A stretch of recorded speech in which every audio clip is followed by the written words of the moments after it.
சற்றுமுன் மாணவர்களுக்கு happy news வெளியாகி உள்ளது. அதாவது ஸ்கூல் லீவ். தொடர்ந்து பள்ளிகளுக்கு 3 நாட்கள் தொடர் விடுமுறை. வார இறுதி விடுமுறையுடன் இணைந்து ஆகஸ்ட் 3ஆம் தேதி உள்ளூர் விடுமுறையும் அறிவிக்கப்பட்டு உள்ளதால் பள்ளி மற்றும் கல்லூரி மாணவர்களுக்கு தொடர்ச்சியாக 3 நாட்கள் விடுமுறை கிடைக்கிறது. ஈரோடு மாவட்டத்தில் சுதந்திர போராட்ட வீரர் தீரன் சின்னமலையின் நினைவு நாளை முன்னிட்டு ஆகஸ்ட் 3ஆம் தேதி திங்கட்கிழமை உள்ளூர் விடுமுறை அறிவிக்கப்பட்டு உள்ளது. இதுகுறித்து மாவட்ட ஆட்சித்தலைவர் கந்தசாமி வெளியிட்டுள்ள அறிவிப்பில் அனைத்து அரசு அலுவலகங்கள் மற்றும் கல்வி நிறுவனங்களுக்கு விடுமுறை அளிக்கப்படுவதாக தெரிவிக்கப்பட்டு உள்ளது.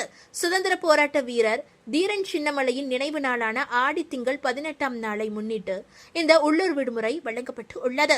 அரசு அலுவலகங்கள் மட்டும் இன்றி அரசு மற்றும் தனியார் பள்ளிகள், கல்லூரிகள் உள்ளிட்ட அனைத்து கல்வி நிறுவனங்களுக்கும் இந்த விடுமுறை பொருந்தும் என்று மாவட்ட நிர்வாகம் தெரிவித்து உள்ளது. அதேவேளையில் பள்ளிகள் மற்றும் கல்லூரிகளில் ஏற்கனவே அறிவிக்கப்பட்டிருந்த பொதுத் தேர்வுகள் அல்லது பிற தேர்வுகள் இந்த விடுமுறை அறிவிப்பால் பாதிக்கப்படாது என்றும் அவை முன்கூட்டியே அறிவித்த அட்டவணைப்படியே நடைபெறும் என்றும் தெளிவுபடுத்தப்பட்டு உள்ளது.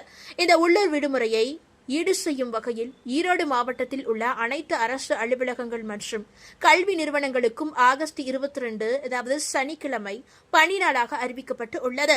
அதன்படி அன்றைய தினம் வழக்கம் போல் பணிகள் மற்றும் வகுப்புகள் நடைபெறும். உள்ளூர் விடுமுறை மற்றும் ஈடு செய்யும் பணி நாள் தொடர்பான இந்த அறிவிப்பை மாவட்ட ஆட்சித்தலைவர் கந்தசாமி வெளியிட்டு உள்ளார்.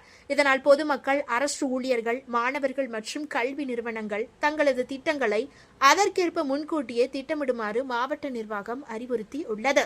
இந்த தகவல் உங்களுக்கு பயனுள்ளதாக இருந்தால் மறக்காம இந்த ஷார்ட்டை லைக் பண்ணி உங்களுடைய ஃப்ரெண்ட்ஸுக்கும் ஃபேமிலிக்கும் இப்பவே ஷேர் பண்ணி விட்டுருங்க.